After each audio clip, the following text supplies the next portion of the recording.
Assalamualaikum warahmatullahi wabarakatuh. Perkenalkan, nama saya Tiffany Olivia Trizahra dari kelas 2G dengan NPM 24106310 266. Di sini saya akan menjawab soal UAS dari mata kuliah Agama Islam. Soal nomor 1, calon manajer muslim, bagaimana Anda menerapkan prinsip muamalah Islam dalam merancang sistem keuangan syariah untuk koperasi mahasiswa agar sesuai dengan prinsip halal dan adil? Jawabannya, sebagai calon manajer muslim, saya akan merancang sistem keuangan syariah koperasi mahasiswa dengan prinsip halal, yaitu semua transaksi bebas dari riba. Kemudian pembiayaan menggunakan akad-akad syariah seperti mudaharabah, musyarakah, dan murabahah.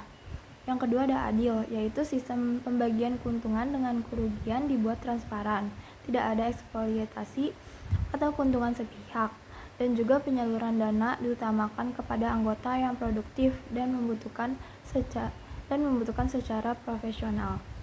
Selanjutnya zakat dan infak, yaitu sebagian keuntungan disalurkan dalam bentuk zakat koperasi untuk membantu mahasiswa yang kurang mampu. Dan yang terakhir ada amanah dan transparansi, yaitu audit syariah dilakukan rutin serta lapor keuangan dipublikasikan secara terbuka. Selanjutnya nomor 2,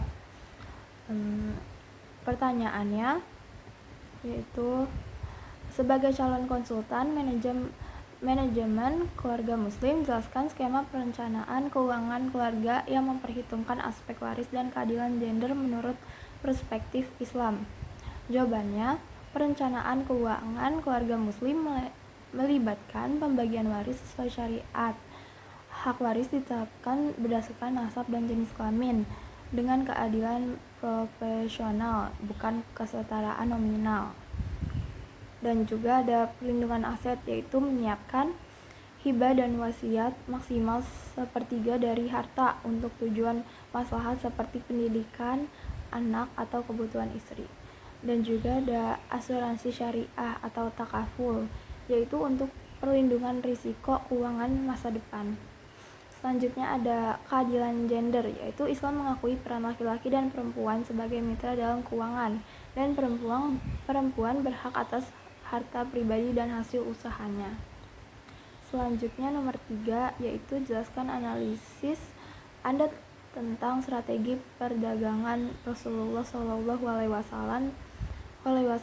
dan para sahabat dapat menjadi inspirasi dalam membangun model bisnis yang etis dan berkelanjutan di era kapitalisme modern. Jawabannya, strategi perdagangan Rasulullah SAW meliputi kejujuran atau sidik. Rasulullah dikenal sebagai Al-Amin, yaitu tidak menipu pelanggan. Kemudian ada amanah, yaitu menjalankan bisnis dengan menjaga kepercayaan. Selanjutnya ada keadilan dan transparansi, yaitu tidak menutupi cacat barang serta tidak mengambil keuntungan berlebihan. Selanjutnya ada etis kerja, yaitu Rasulullah berdagang secara aktif dan profesional sejak muda. Dan yang terakhir inspirasi bagi era kapitalisme modern, yaitu mendorong bisnis berbasis etika, transparansi, dan tanggung jawab sosial, bukan semata profit. Selanjutnya nomor 4, yaitu jelaskan bagaimana pemahaman Islam tentang manusia sebagai khalifah di bumi dapat memengaruhi gaya kepemimpinan dan pengambilan keputusan dalam manajemen sumber daya manusia di sebuah perusahaan. Jawabannya, pandangan Islam bahwa manusia adalah khalifah, yaitu berarti tanggung jawab sosial dan moral, yaitu pemimpin wajib adil bijaksana dan menyejahterakan bawahannya. Kemudian yang kedua ada pengambilan keputusan atau partisipatif atau surya, yaitu keputusan strategis dilakukan dengan musyawarah dan bukan otoriter. Selanjutnya ada human capital sebagai amanah. SDM bukan sekedar aset, dan juga tapi amanah harus dikembangkan. Nah, yang terakhir ada kepemimpinan transformasional, yaitu menumbuhkan nilai spiritual dan profesionalitas dalam karyawan. Selanjutnya nomor 4 yaitu jelaskan efektivitas strategi manajerial berbasis nilai toleransi Islam dalam mengelola konflik lintas budaya di organisasi multinasional. Sertakan contoh pendekatan yang menurut Anda paling efektif. Jawabannya, strategi toleransi Islam dalam mengelola konflik lintas budaya, yaitu strategi manajerial berbasis toleransi Islam atau tasamuh. Yang pertama ada menghormati perbedaan agama, budaya, dan adat, yaitu Islam mengajarkan lakum dinukum waliyadin dalam surat Al-Kafirun.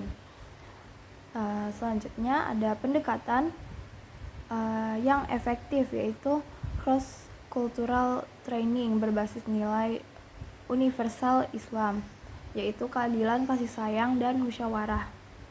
Selanjutnya ada contoh dalam perusahaan multinasional manager, yaitu Muslim bisa mengadopsi multi-faid atau kemudian ada kebijakan waktu, ibadah fleksibel, dan kode etik berbasis nilai universal atau kejujuran dan keadilan. Selanjutnya nomor 6 yaitu evaluasilah pandangan Islam terhadap pengembangan iptek dalam konteks industri. Bagaimana nilai-nilai Islam dapat menjadi kontrol etis bagi manajer dalam memanfaatkan teknologi seperti AI dan Big Data? Jawabannya, iptek dan industri dalam pandangan Islam mendorong pengembangan iptek selama bermanfaat dan tidak merusak akhlak atau lingkungan. Kemudian yang kedua, AI dan Big Data dalam manajemen harus digunakan untuk kebaikan, misalnya efisiensi pelayanan, bukan manipulasi atau eksploitasi data. Selanjutnya ada kontrol etis, yaitu prinsip maslahah atau kemaslahatan umat. Etika penggunaan teknologi disesuaikan dengan maqasid syariah, yaitu menjaga agama, jiwa, akal, keturunan, dan harta.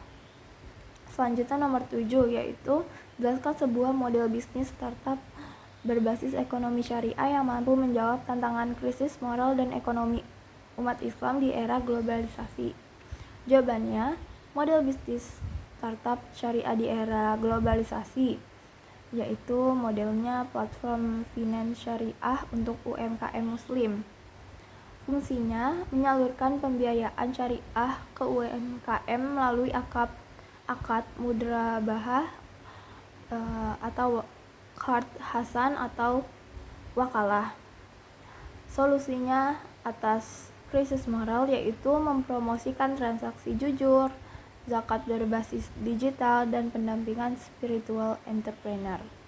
Nah, fiturnya ada integrasi marketplace halal, zakat kalkulator, dan edukasi keuangan syariah. Yang terakhir ada dampaknya, yaitu meningkatkan kemandirian ekonomi umat dan menumbuhkan ekosistem bisnis halal global. Selanjutnya yang terakhir soal nomor 8, yaitu rancang dan jelaskan program pelatihan kepemimpinan sosial berbasis nilai-nilai keluarga dan masyarakat Islam yang dapat diimplementasikan oleh mahasiswa manajemen dalam kegiatan pengabdian masyarakat. Jawabannya, program pelatihan kepemimpinan sosial mahasiswa. Yang pertama ada nama programnya, yaitu Leader of Barokah.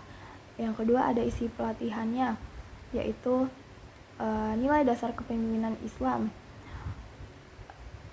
Contohnya ada amanah, tablik, kemudian ada fatanah, dan sidik. Selanjutnya ada yang ketiga ada proyek sosial berbasis masyarakat, yaitu ada edukasi, kebersihan lingkungan, dan bazar halal. Selanjutnya yang keempat ada metode, yaitu modul interaktif, simulasi konflik, ada mentoring berbasis akhlak, dan live in desa binaan. Dan yang kelima ada tujuan, yaitu menyiapkan pemimpin muda yang mampu menerapkan nilai Islam dalam pengabdian. Sekian dari saya, kurang lebihnya mohon maaf. Assalamualaikum warahmatullahi wabarakatuh.